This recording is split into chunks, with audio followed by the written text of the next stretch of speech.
Start. నేను tea student. నేను 7వ తరగతి చదువుతున్నాను. Shri Saraswati Vidyamandir high school Kamareddy. నేను ఇప్పుడు భగత్ సింగ్ గురించి చెప్పబోతున్నాను. నేను భగత్ సింగ్ ఓ దేశభక్తుడను. నేను పుట్టినప్పుడు నా దేశం బ్రిటిష్ వారి ఆధీనంలో ఉంది. నా దేశం బానిసగా ఉంది అంటే నేను చాలా బాధపడేవాడిని. నా జననం 1907 సెప్టెంబర్ 28న పంజాబ్లో కిషన్ సింగ్ తల్లి విద్యావతి దంపతులకు జన్మించారు. మా తాతగారు, మా నాన్నగారు, మా కుటుంబ సభ్యులందరూ స్వతంత్ర పోరాట యోధులే. నేను చిన్నతనం నుండి స్వతంత్రం కోసం పోరాడిన యోధుల కథలు విన్న ప్రతిసారి నా గుండెల్లో అగ్ని చెలరేగేది. అగ్ని అంటే ఏ ఆటబొమ్మ కాదు, విప్లవ జ్వాల. నా గుండె కొట్టుకోవడం ఆగిపోతే ఆగిపోవచ్చు, కానీ నా దేశభక్తి నరాన కొట్టుకోవడం మాత్రం ఎప్పటికీ ఆగదు. నా చిన్న వయసులో ఓ రోజు నేను ఆడుకునే సమయంలో నా చేతిలో ఒక చిన్న విత్తనం ఉంది. దానిని నేలలో వేసి మట్టి కప్పాను. నాకు తెలుసు ఆ విత్తనం మొలకెత్తి మహావృక్షంగా మారుతుందని. కానీ నా మనసులో ఏదో ఆలోచన మినుగురులా మెరిసింది. అదే మన దేశం కూడా ఓ విత్తనమేగా, కానీ అది ఇప్పుడు బానిసత్వం అనే మట్టిలో కప్పబడి ఉంది. ఏదో ఓ రోజు అది కూడా మొలకెత్తి మహావృక్షం అవుతుంది కదా. దానికి పూసే పువ్వులే స్వతంత్రపు పువ్వులు. ఈ స్వతంత్రపు పువ్వులు రక్తంతో పూస్తాయి, త్యాగం అనే వాసన వస్తుంది. ఈ స్వేచ్ఛా పువ్వులు ప్రతి హృదయంలో తరతరాలుగా పూస్తూనే ఉంటాయి, తరతరాలుగా పూస్తూనే ఉంటాయి. నా చిన్న వయసులో నాపై జలియాన్వాలా బాగ్ ప్రభావం, చిన్నలు పెద్దలు ముసలి వాళ్ళు అని కూడా చూడకుండా ఆ బ్రిటిష్ సైన్యం పైశాచిక ఆనందంతో అందరినీ కాల్చివేసింది. ఎందుకు? ఏమి పాపం చేశారు వారు?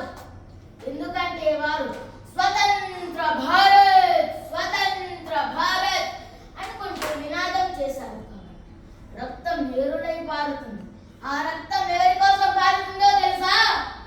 స్వతంత్రం కోసం కారిన రక్తం భరతమాత సంఖ్యలను తెచ్చి ఆమెను దిటిపై స్వేచ్ఛాతిలకం దిద్దడానికి కారిన రక్తం.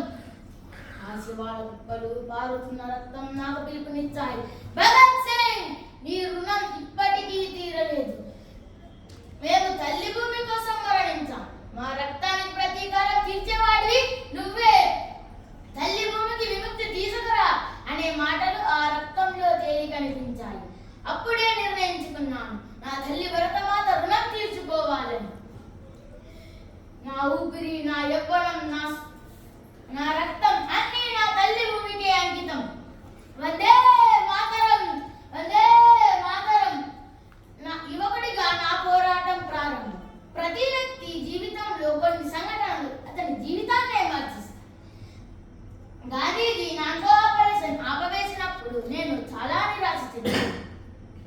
ఎందుకంటే ఎప్పుడు సత్యమే మా మార్గం, అహింసయే మా శక్తి అని కూర్చుంటే అక్కడ జలియాన్వాలా బాగ్లో శవాల కుప్పలు రక్తం ఏరులై పారింది. చోరా చోరీ అనే గ్రామంలో అమాయకులైన ప్రజలను కాల్చి చంపారు. ఆ ఘటనను అహింస పద్ధతి ఆపిందా? అలాగే లాలా లజపత్ రాయ్ గొప్ప దేశభక్తుడు, పంజాబ్ కేసరి, సైమన్ కమిషన్ కు వ్యతిరేకంగా బ్రిటిష్ వారిని ఎదిరించినందుకు లాలాజీని లాఠీలతో కొట్టి తీవ్రంగా గాయపరిచారు. కొద్ది రోజుల తరువాత ఆయన మరణించారు.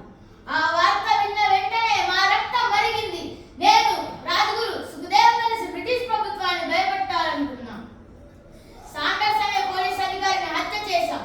మేము దొంగల్లా పారిపోలేదు, స్వయంగా పోలీసులకు లొంగిపోయాం.